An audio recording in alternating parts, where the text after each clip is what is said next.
Hello again, and thanks for joining me for covering the RPO sequences today. Today I'm going to be focusing on the RPO specialized folder, in particular the RPO plane crossing segment. So if I go over here to the MCS segment under RPO specialized, there is this stop plane crossing. That's what we're going to be talking about today. To start off, I have a target satellite and my RPO is behind it. It is 1 kilometer behind it, as well as has a 10-meter offset in the radial direction. So it's not the exact V-bar, and it also has a cross-track component. Most importantly, it does have a cross-track component, which is what we're going to be getting rid of with this stop at the plane crossing. So this sequence right here, the stop at the plane crossing, if we're going to go ahead and take a look, it's going to say, who am I, RPO, as it matches in my object browser over here. What engine am I using? I'm just going to stick with the Proxox engine, but you can change it, either impulsive or finite. Once again, you can change these, but we're just going to stick for impulsive for today. Would I like to stop relative motion? So one is to stop propagation, one is to stop relative motion. If I were to turn this off, it will get rid of the maneuver at the end. So as long as it's true, the stop relative motion is true, it's going to perform a maneuver once it hits that plane crossing to go ahead and stop motion.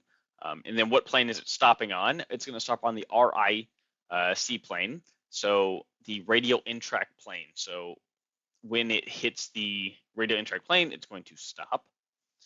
And then we also have a stopping condition for either increasing, decreasing, or either. Increasing, so if you were to do a right-hand rule, here's my best example of showing you on camera.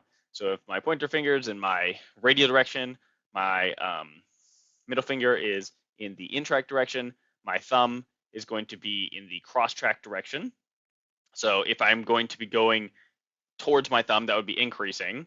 And if I'm going away from my thumb, that would be decreasing. So you have some control over whether I'm going into or out of that plane. And that's how you can figure out if it's increasing or decreasing. In this case, I'm just going to take either and go ahead and run this MCS. And taking a look, and if I were to animate my scenario, you'll see it drift towards that plane crossing. And then once it hits that plane crossing, the RC plane crossing, it's going to go ahead and stop. And it performs a maneuver to stop down here. If this were false, it just wouldn't stop. If this is not a stable location, it will then begin to drift afterwards. So just because you stop relative motion doesn't mean if it's not stable, that's not going to drift. So it's going to get rid of any sort of instantaneous relative motion. And if I were to run this one more time, just to illustrate that crossing condition of increasing or decreasing, if I change this to increasing and run it one more time,